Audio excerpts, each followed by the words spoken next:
Bonjour et bienvenue dans ce nouvel épisode hors série des coulisses de l'été, première édition. Voici le nouveau concept que j'ai envie de t'offrir pour l'été. Et comme premier sujet, en fait, on dit que l'été, c'est fait pour jouer, hein, comme disait Passepartout. Et comme entrepreneur, c'est un temps de l'année qui est très propice pour recharger ses batteries, tout en donnant vie à ses projets en coulisses afin de se préparer pour l'automne. Autrement dit, le désir de prendre des vacances et de profiter de la vie vient parfois en opposition avec nos grandes ambitions entrepreneuriales. Et ce dilemme de l'entrepreneur se vit pour beaucoup dès les premières semaines de l'été, mais va aussi se transporter dans notre quête d'équilibre travail, famille, vie personnelle. Autrement dit, ça va sûrement perdurer au courant de l'année.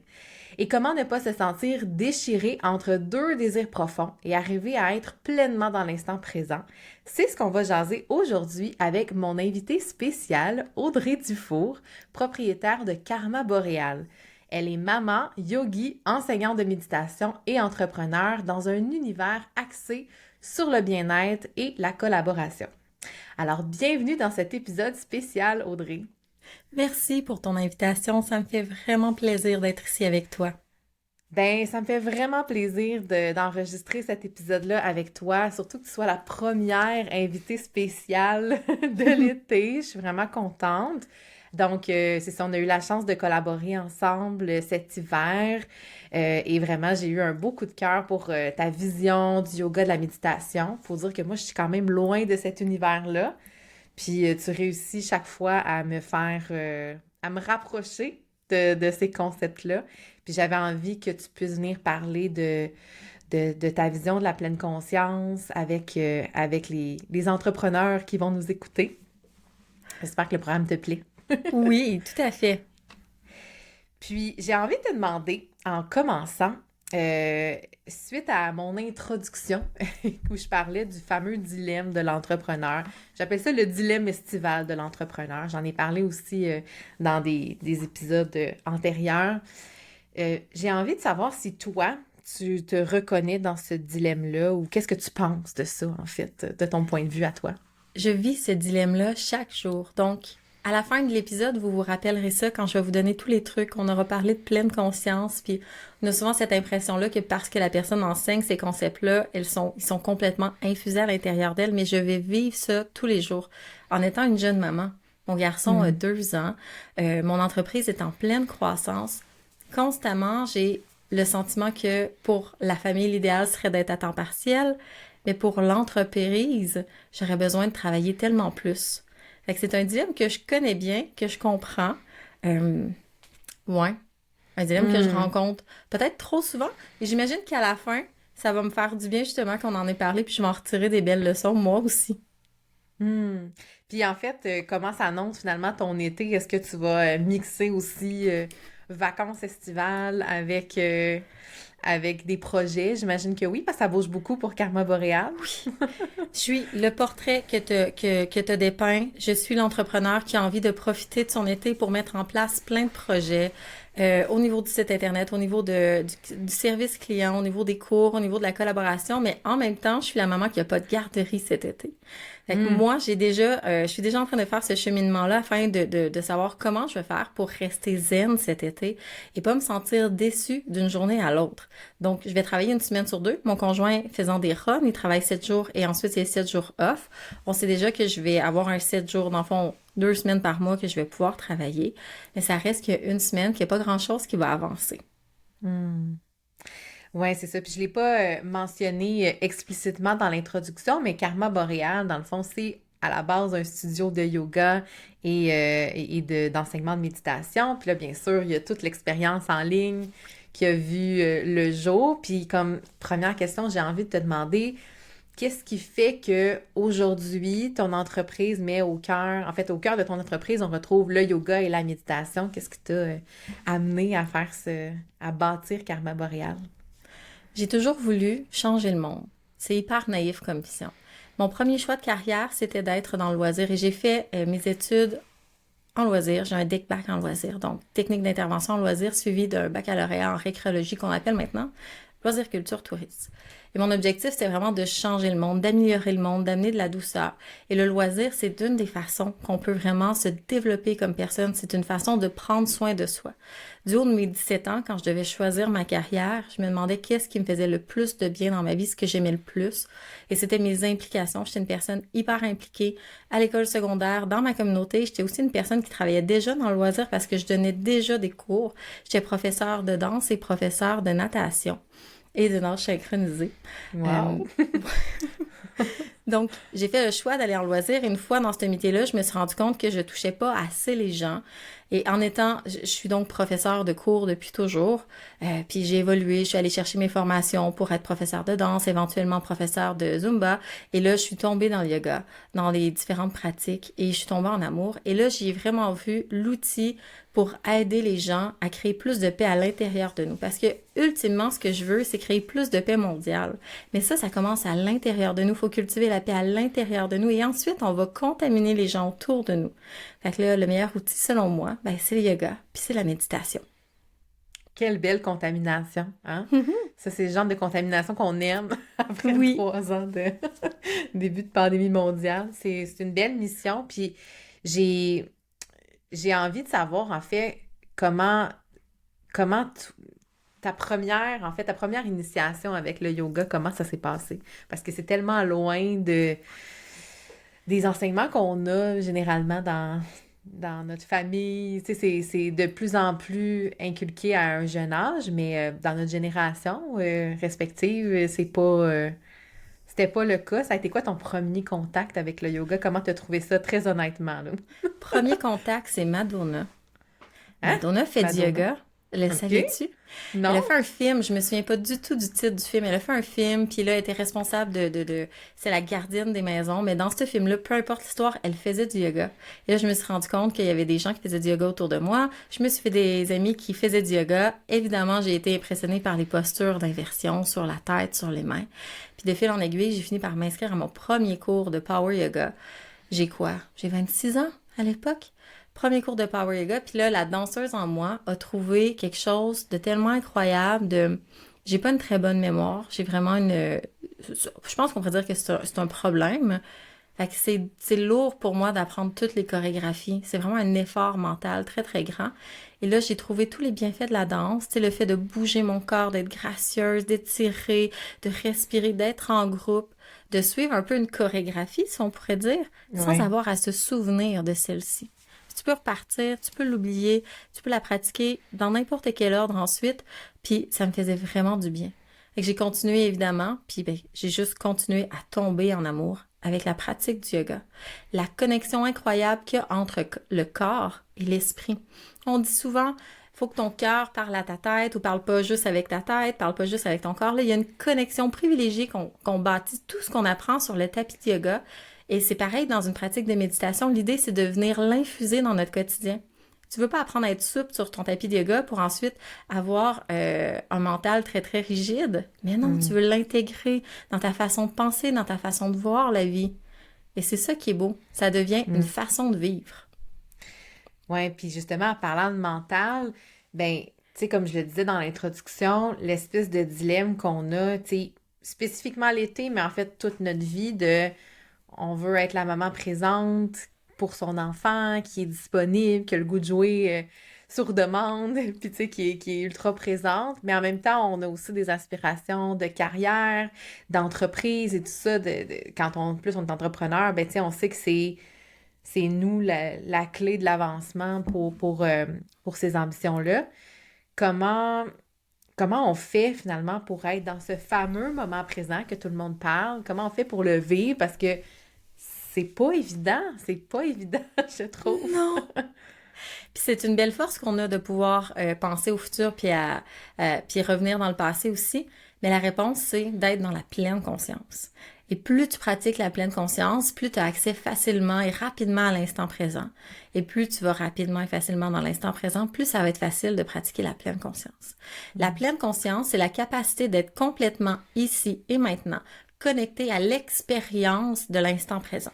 Et pour te connecter à l'expérience de l'instant présent, tu vas te connecter à ce qui se trouve dans l'instant présent. En ce moment, dans notre instant présent, à toi et à moi, ben, il y a toi, je te vois. Donc, ce que je peux voir en ce moment, il y a ma voix, parce que c'est moi qui parle, mais ça pourrait être la tienne aussi. Il y a mes sensations physiques. En ce moment, il fait super chaud dans ma pièce. Je sens la chaleur.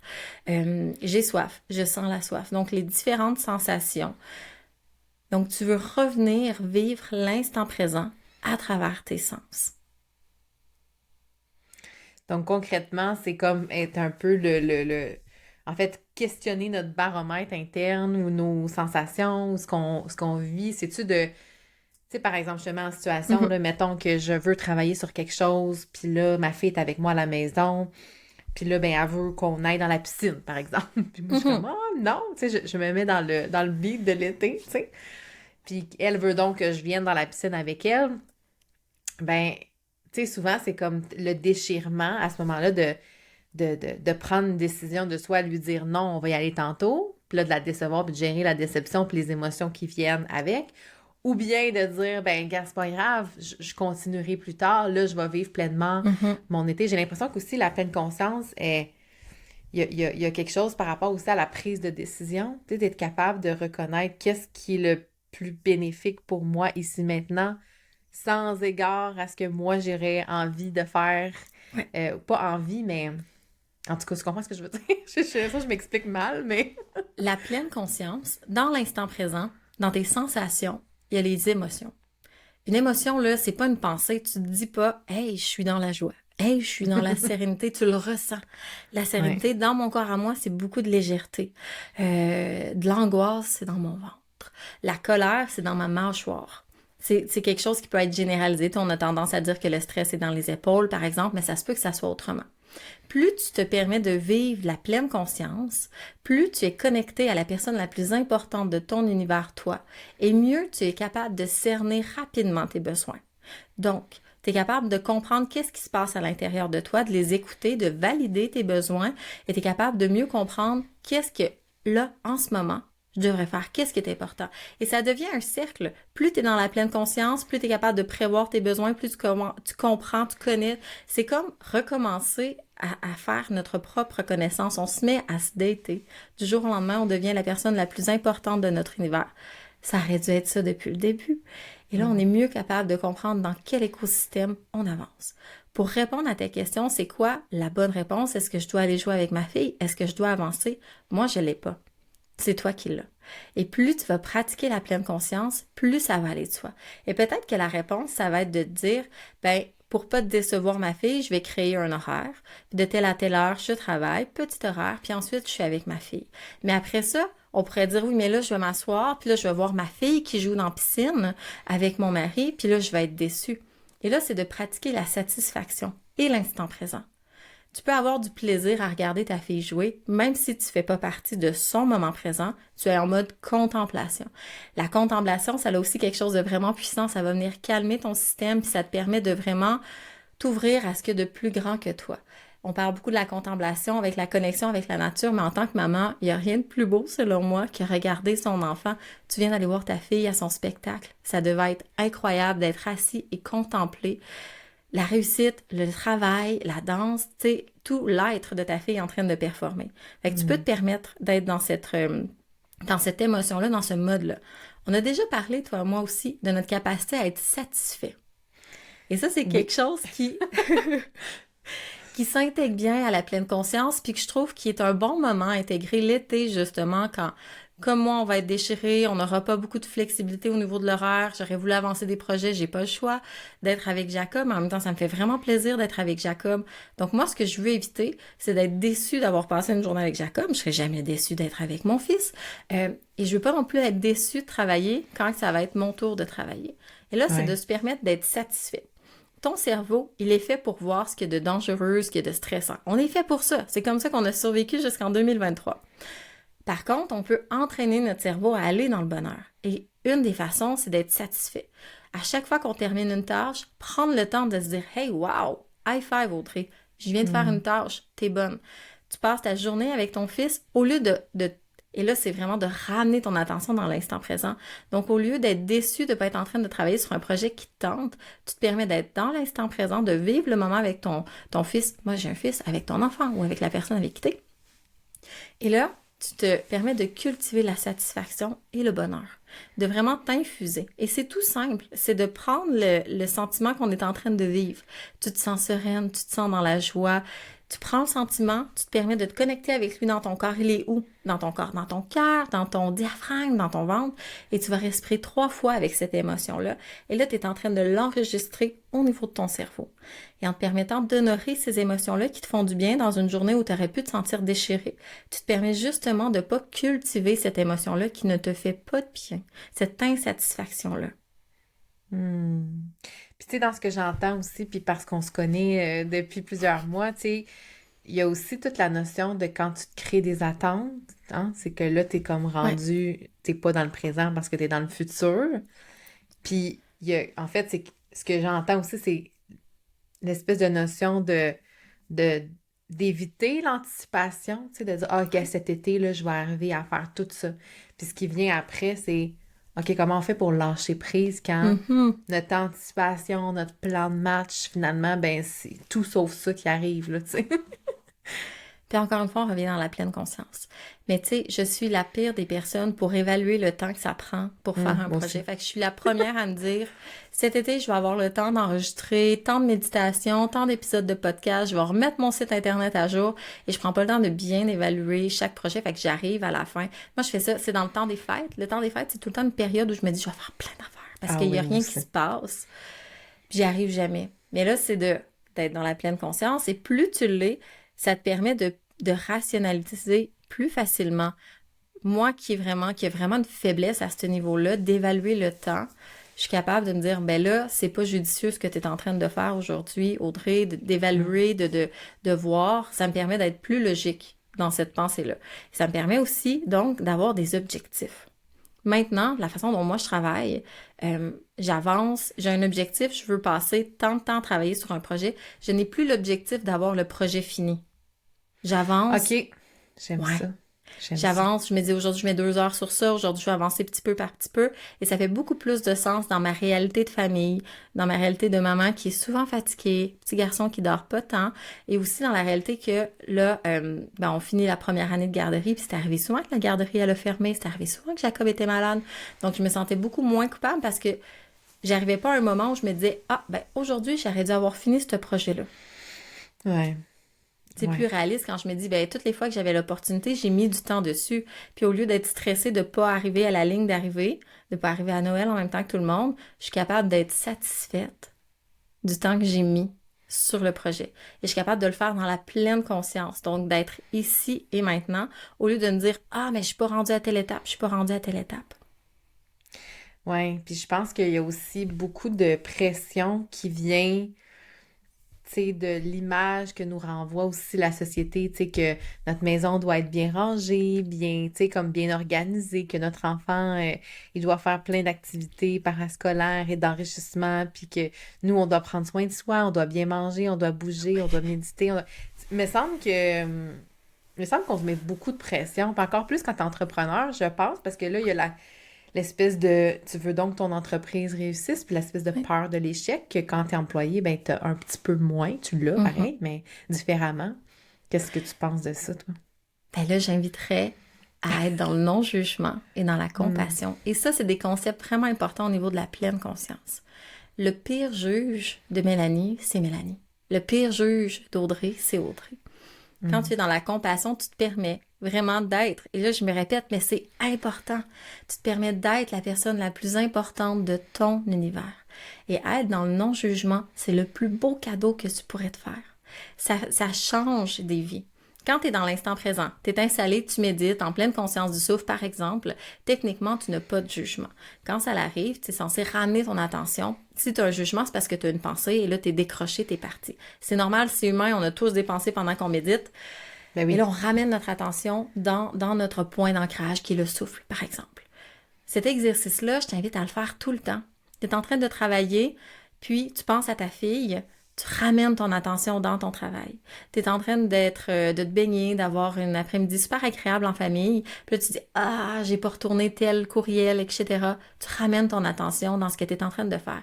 Et plus tu fais cet exercice-là, parce que c'est un entraînement, c'est de l'exercice, plus tu fais l'exercice de ramener ton attention dans le point d'ancrage que toi, tu as choisi, plus tu bâtis ta concentration. Et moins tu vas avoir tendance à aller sur le pilote automatique qui est un peu ton attention en mode hyperactive. Elle n'a aucune idée où c'est qu'elle s'en va, elle se promène partout, elle se dépose sur des points d'ancrage que tu n'as pas choisis et ça finit donc par être des points d'ancrage qui sont souvent négatifs, anxieux, dans le jugement, très très loin de la bienveillance. Et c'est pas ça qu'on veut. Ouais, c'est beau, parce que c'est vrai, j'ai comme plein de petits... J'en perds mes mots, là, parce que mes pensées se bousculent.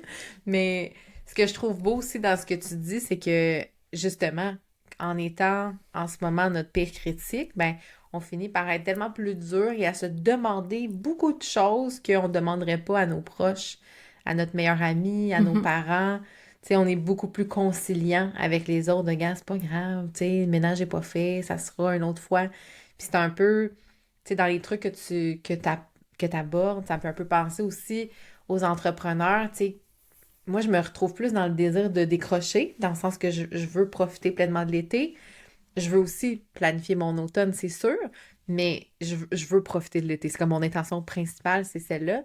Mais je vois aussi un autre genre de dilemme ou d'enjeu, tu sais, l'entrepreneur qui est pas capable de décrocher, qui a de la difficulté Oui. à décrocher. Tu sais, on pense souvent à la caricature du workaholic, là, tu sais, qui répond à des meetings sur la plage, en vacances dans le sud, puis qu'est-ce que tu as à dire ou à donner comme conseil? Parce que je pense profondément qu'on a besoin comme humain de décrocher, là, dans le sens de ne pas travailler 52 semaines par année. C'est ma croyance. Qu'est-ce que t'en Oui. penses? Il y a deux concepts importants. Dans un premier temps, tu as nommé quelque chose de super important. Toi, Mélanie, tu as besoin de décrocher cet été. Tous nos besoins sont différents. Fait qu'il y a des gens qui vont vouloir travailler pendant l'été parce que justement c'est calme. Il y a des gens qui vont vouloir prendre ça off complètement. Il y a des gens qui vont travailler 2 heures par jour. De bien comprendre quel est ton besoin. Parce que tu es la personne la plus importante de l'univers, puis tu es capable d'être connecté à toi, donc de respecter ce que tu ressens comme besoin. Dans une certaine réalité, ça se peut que tu aies un besoin et que cet été, ce soit pas possible. Tu t'en rends compte, mais tu mets tout en œuvre pour que ça soit possible l'été prochain, par exemple. Première chose, c'est s'écouter soi. Et ensuite, quand même, peu importe quel est le besoin, pas être capable de décrocher. Et ça nous arrive tout ça, de pas être capable de décrocher, d'avoir la tête qui reste attachée dans le projet qu'on est en train de créer ou peu importe. J'en reviens à la pleine conscience. C'est sûr que je pouvais pas t'inviter à méditer. C'est sûr que j'allais... Ben c'est ça, là. Je pense que t'as des astuces là-dessus. Donc, méditer. Prends le temps de méditer. Et pour vrai, je te le promets. Tu sais, t'es la première à dire, moi, j'aime pas ça, les promesses, les formules toutes faites. La méditation, elle va changer ta vie, comme tu en as besoin. Elle va changer ta vie de façon différente pour toi que pour moi, mais je te jure que ça va changer ta vie de pratiquer la méditation.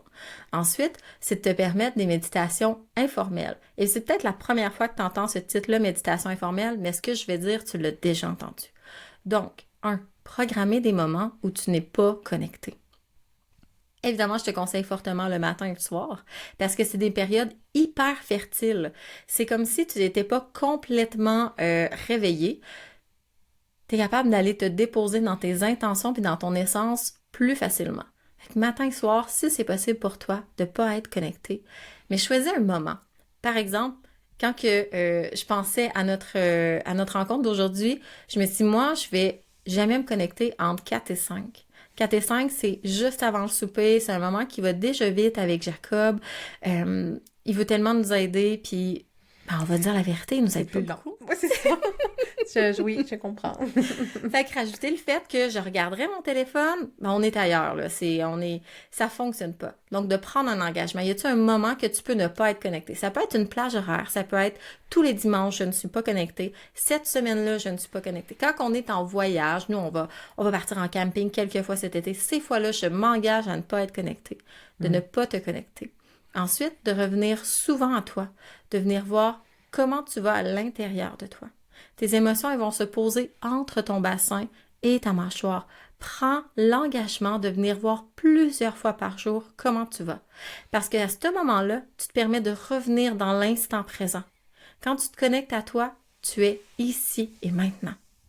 Viens prendre ta météo intérieure, viens voir comment ça te fait du bien d'être pleinement ici et maintenant et assurément que ça va te convaincre de lâcher ton téléphone, de faire pause, de profiter pleinement de l'instant présent. Mais on le sait tous aussi que le loisir, le temps de repos, ben, il est extrêmement productif.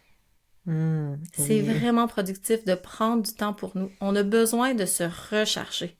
On a vraiment besoin de se recharger. Notre mental a besoin de penser autrement. Notre corps a besoin de bouger, de s'amuser. Ça fait du bien.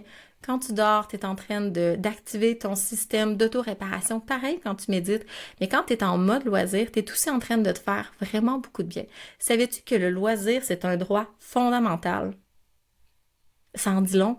C'est un droit fondamental. Profites-en. Si c'est rendu que c'est un droit, c'est que c'est nécessaire. C'est vital. Profite de ton loisir. Et quand tu vas revenir au travail, tu vas être une autre personne, tu vas être une personne transformée, tu vas être plus productif, tu vas être plus heureux, plus facilement dans le non-jugement, plus facilement dans l'instant présent. Et l'instant présent, au travail, il est très, très productif aussi. Oui. Oui. Puis tu vois, je t'écoutais parler, puis ce qui me montait, c'est, tu sais, quand on est dans un emploi, dans le modèle du salariat ici au Québec, tu sais, on a les fameuses normes du travail, hein, qui disent qu'après tant d'heures de travail, on a des pauses obligatoires ou, tu sais, qu'on y a droit.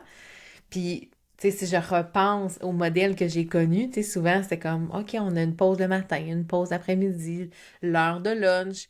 Puis, quand on devient entrepreneur, des fois, c'est comme ce modèle-là, tu sais, on le rejette du revers de la main parce qu'on est comme, ben, tu sais, moi, je suis entrepreneur pour la liberté, pour, tu sais, faire ce que je veux quand je veux. Puis, au final, ma prise de conscience, c'est que je recréais un peu par ma réalité familiale l'espèce de fameux 9 à 5 parce que, je veux dire, c'est ma fille, elle revient de l'école, fait que c'est normal que j'arrête de travailler, mais sans les pauses, tu comprends ce que je veux dire? C'est que sans l'espèce d'obligation de, OK, décroche pendant 1 heure, puis, tu sais, moi, j'étais de genre, je mangeais, mettons, en 20 minutes, puis après ça, j'allais me reconnecter. Puis là, des fois, je me disais, ah oui, je vais aller marcher, mais tu sais, avant, il faut que je finisse telle affaire. Puis là, le faut que je finisse. Pourquoi faut que je finisse? Tu comprends? Alors que je pourrais juste, comme, aller marcher ou aller faire telle ou telle activité, puis revenir après. Puis, c'est ça le point, c'est que justement, cette fameuse liberté-là, c'est de se dire peut-être que le matin, finalement, moi qui n'ai pas matinale, ben, j'ai pas le goût, moi, de commencer à 7 heures à travailler, tu sais. Fait que, justement, je peux me permettre de travailler à 10 heures si je veux, puis travailler 1 heure la fin de semaine si j'en ai envie, mais je me suis rendu compte que l'autorisation, elle vient de moi, puis elle est plus difficile que si j'avais un boss, tu sais, qui m'obligerait à prendre des congés puis des heures off, tu sais. On est tellement dur avec nous-mêmes, hein? Ouais. Oh, ouais. Qu'on revient dans la compassion. Tout est dans tout, finalement. C'est Annie qui dit il faut se foutre la paix. Oui, Annie Prévost, oui. Et là, on revient dans essaye-le, donne-toi une chance, puis goûte-le, puis peut-être que t'as pas besoin de 2 pauses. Moi, je finis quand même tôt l'après-midi parce que j'habite super loin de la garderie, puis je veux pas que Jacob arrive à 5 heures ici. L'après-midi, je prends pas de pause. Le matin, j'en ai besoin. J'ai aussi un cerveau qui a eu beaucoup de commotion, fait que j'ai besoin de prendre des pauses. Okay. Mais des fois, je passe tout droit. Exemple, en ce moment, on est dans un changement de session studio. C'est une période qui est plus lourde parce qu'il faut que je reprogramme le site Internet. Tu le sais que c'est vraiment pas ma force. Ça me prend beaucoup de temps. Mais la réalité, c'est que quand je décroche pas, ça prend 2 fois plus de temps parce que je suis pas bonne. C'est pas ma force. Fait que là, il faut revenir dans c'est quoi les bienfaits de prendre des pauses. Puis ça revient à on le sait que c'est bon de bouger. Faut bouger. On le sait que c'est bon de boire de l'eau à tous les jours. On le sait que c'est bon de bien manger. Il faut juste se permettre de le réintégrer. Puis c'est vrai qu'on est tellement difficile. Puis moi aussi, je me rends compte que je suis beaucoup plus... je m'autorise tellement moins de choses en tant qu'entrepreneur que ce que j'avais en tant qu'employé. Mais là, il faut revenir dans qu'est-ce qui me fait du bien. Ce qui m'aide personnellement, ça va être de travailler avec un cadran. Dans la prochaine heure, je fais juste cette tâche-là. Fait que quand je finis mon heure, ben d'un, je suis super satisfaite et impressionnée d'avoir passé une heure sur une tâche. Mais après ça, personnellement, j'ai besoin de transition. Donc peut-être que je fais le choix de continuer, peut-être que je vais me chercher un verre d'eau, mais j'ai besoin d'une pause, sinon d'un moment de transition. Et quand je le fais pas, j'ai de la difficulté à finir mes journées, je vais être très, très fatiguée. Moment de transition, ça peut être juste de monter en haut puis d'aller arroser mes plantes, de sortir 5 minutes avec les chiens. Ça peut être d'aller prendre une mini-marche 10 minutes à l'extérieur, faire quelques postures de yoga ou de méditer. Mais ce moment-là me fait vraiment du bien et j'ai commencé à l'intégrer aussi à la fin de ma journée. Parce que sinon, je fermais mon ordinateur puis je partais à la garderie puis ça allait super vite. Donc Ouais, c'est avant d'aller marrant, ça. chercher, ouais, Oups. avant d'aller chercher mon coco, je prends le temps de m'offrir une activité de transition.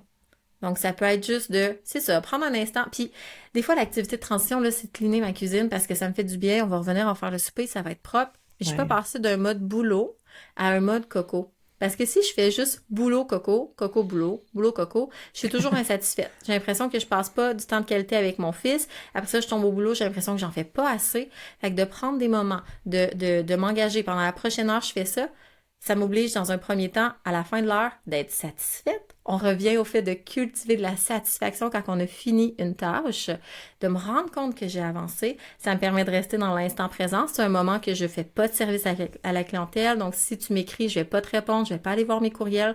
Je vais sûrement même pas répondre à mon téléphone. Puis, dans le fond, ça me permet également de mieux organiser ma journée Ouais. puis de comprendre où c'est que je m'en vais. Puis à la fin, ça me permet aussi de mieux voir tout ce que j'ai fait. Puis là, on en revient au sentiment de satisfaction. Il est important. C'est important de voir tout ce que tu peux faire. Et ça va te permettre de mieux décrocher. Et là, quand on parle de tout ce que tu peux faire, j'aimerais ça que tu décortiques tes tâches. Par exemple, j'ai demandé en ce moment de programmer ma session d'été. On pourrait le voir comme une C'est un tâche. gros bloc, ouais, c'est ça. C'est ça. Cette tâche-là, elle me demande de créer des événements sur mon site Internet. Mais avant de créer les événements, j'ai besoin d'écrire la description des cours. Puis avant d'écrire la description des cours, j'ai besoin de rencontrer le professeur. Puis quand je vais le programmer, ben, je vais vouloir mettre une image. Fait que j'ai besoin de créer l'image, j'ai besoin de choisir le prix, j'ai besoin de calculer le prix. Est-ce qu'il y a un code promo? Fait qu'il y a plein de petites tâches. T'as pas besoin de toutes les écrire. Tu le sais, il y a des tâches que tu fais depuis super longtemps. Mais prends le temps, toi, de faire un check. Hey, j'ai fini ça. Wow, bravo Audrey. Et ça change toute l'attitude. Dans le fond, tu fais le choix de l'humeur dans laquelle tu t'installes. La personne qui décroche jamais a décidé d'être workaholic. À un certain moment donné, elle a fait un choix. Puis des fois, c'est un peu inconscient parce qu'on est vraiment beaucoup sur le pilote automatique. Et là, il faut que tu reviennes dans ta conscience. C'est comme une boucle. On revient dans la conscience. On cultive plus de pleine conscience.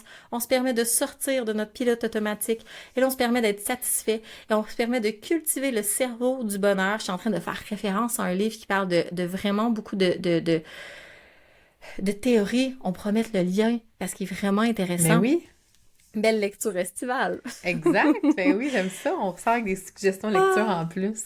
Mais au final, tu as le choix. Tu as le choix de choisir ton humeur. Tu as le choix de choisir ton attitude et tu as le choix d'être consciente. Hmm. C'est beau! Écoute, puis là, en fait, en terminant, c'est que j'ai envie que les gens découvrent ton univers, OK? Parce que je me dis, si les gens ont écouté jusqu'ici, c'est sûr qu'ils t'aiment, parce que comme moi, je t'aime. Ils vont vouloir aller découvrir ton univers. Et si, pour les gens qui sont pas dans la région de l'Abitibi, évidemment, un cours en présentiel ne sera malheureusement pas possible, car la téléportation n'existe pas encore. Toutefois, je l'ai mentionné au début, avec l'expérience en ligne, t'offres des cours d'initiation à la méditation, des cours de yoga en ligne. Parle-nous un petit peu de comment on peut te rejoindre dans l'univers Karma Boréal virtuel. Pour être un membre de la communauté du Karma Boréal, ben, tu peux dans un premier temps aller visiter le site internet karmaboreal.ca. Tu vas y trouver, si tu es de l'Abitibi, de la région, et des fois je me promène, donc je peux aller à Rouen, je peux aller à Amos, sinon physiquement je suis à Val-d'Or. Tu vas y trouver l'horaire des cours physiques, mais tu vas trouver aussi l'expérience en ligne. C'est d'ailleurs un des projets qu'on a travaillé ensemble, Mélanie et moi. Et là, tu vas trouver des méditations. Très prochainement, j'espère que quand tu vas écouter l'épisode, tu vas y trouver aussi les cours de yoga. Ils sont prêts. Il reste juste à les programmer. Donc, toute l'expérience en ligne qui te permet de vivre l'expérience du karma boréal, mais à la maison, à ton rythme, dans l'endroit que tu veux. Et sinon, si tu veux te connecter à moi de façon régulière, mais je suis quand même assez présente sur Instagram, Mhm. Karma Boréal. Je suis là, Audrey Dufour qui prend la parole là, pour se connecter avec la communauté. Good. Fait que je vais mettre tous les liens dans les notes de l'épisode. Aussi, j'invite les gens justement à te suivre sur les plateformes, les différentes plateformes de réseaux sociaux, celles qu'on préfère. Je pense que c'est aussi Facebook, Oui, TikTok aussi. je suis un peu présente sur Puis, TikTok, ouais, ambivalente, présente, absente, ouais, c'est ça. Facebook, Je suis un peu comme ça. puis on espère que quand que ça va être en ligne, il y aura aussi mon podcast.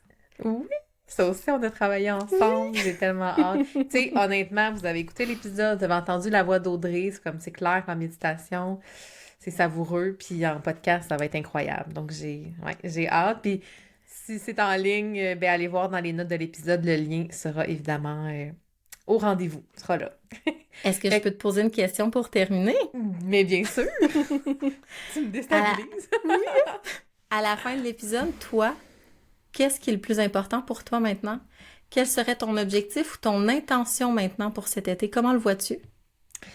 Mon intention pour cet été, ça va clairement être de ralentir. Je veux prendre... En fait, c'est que je veux trop aller vite. Donc, aller vite veut dire passer beaucoup d'étapes sur la reconnaissance de moi, puis la fameuse pleine conscience dont tu nous as parlé. Fait que j'ai envie de m'offrir un rythme plus lent. Donc, ça va me demander aussi d'organiser mon horaire en conséquence. Puis, tu sais, on parlait d'évaluation du temps que prennent les choses. Mhm, Moi aussi, je surévalue beaucoup mon temps. Fait que mon défi pour ça, ça va être de pas avoir 3 millions d'objectifs pour l'été tout en profitant de l'été. Tu comprends que ça va... mhm. Donc, ouais, mon objectif, ça va être de ralentir pour sentir que l'été m'a pas filé entre les doigts. Comme ça arrive à chaque année, Mhm. ou presque, là, tu sais, où j'ai... Tu sais, l'espèce de feeling amer que, oh mon Dieu, on est déjà le 1er septembre. Comme, hein? Tu sais, qu'est-ce qui est arrivé de mon été, là, tu sais? J'ai pas senti que je l'ai savouré. Fait que ça va être mon intention Mais ton pour cet intention, elle est été. parfaite. Puis si tu réussis à rester dans ton intention, tu vas déjouer le sentiment de culpabilité, déjouer l'espèce de ah, mais j'aurais dû travailler. Ah, mais j'aurais dû être avec ma fille. Ouais. C'est une intention parfaite. Ralentir, j'adore ça. Hmm. Ouais, puis tu sais, au Québec, là, parenthèse, mais tu sais, au Québec, on a un été qui est quand même court au niveau climat, hein, fait qu'on a Mhm. souvent l'empressement, là, tu sais, c'est pour ça qu'on part à la piscine au mois d'avril dès qu'il n'y a plus de glace, puis plus de neige, puis let's go, tu sais, c'est comme si on veut se rattraper pour tous les mois Oui, d'hiver. Ça vient avec une pression que je pense qu'en Californie, ils ont moins, là, par rapport à l'été.